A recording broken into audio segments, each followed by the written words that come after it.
उज्ज्वला थिटे यांच्यावरील निवडणुकीतील प्रसंगावरून उपमुख्यमंत्री अजित पवार यांनी दमदाटी करणाऱ्यांवर टीका केली। संस्था उभारायला अक्कल लागते, मातीत घालायला नाही, तर मस्ती आलेल्या लोकांना जनता खड्ड्यासारखं बाजूला करते असा इशाराही त्यांनी दिला।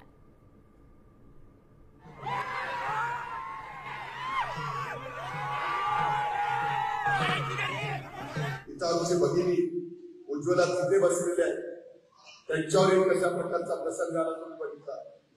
लोकशाही आहे, उद्याच्या अजित पवार बारावती उभा असेल आणि तुमच्यापैकी कोणाला तिथं उभं राहायचं असेल, उभं राहता येतं। दमदाटी नाही बाबत झालं। घटना, कायदा आणि संविधान हे सगळ्यांच्या करता साधतात। दमदाटी घेऊन, कायदा हातात घेऊन कुठंही कुणाचंही भलं झालं नाही।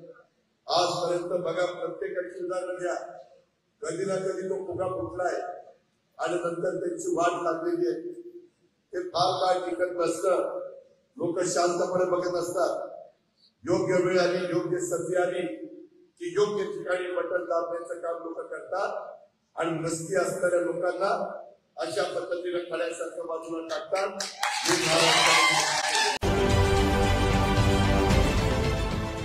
देश विदेशातील प्रत्येक घडामोडींचे लाईव्ह अपडेट मिळवण्यासाठी आता साम टीव्हीच्या सर्व सोशल मीडिया प्लॅटफॉर्मला लाईक, फॉलो आणि सबस्क्राईब करा। तसंच सर्व नोटिफिकेशनसाठी बेल आयकॉन प्रेस करायला विसरू नका।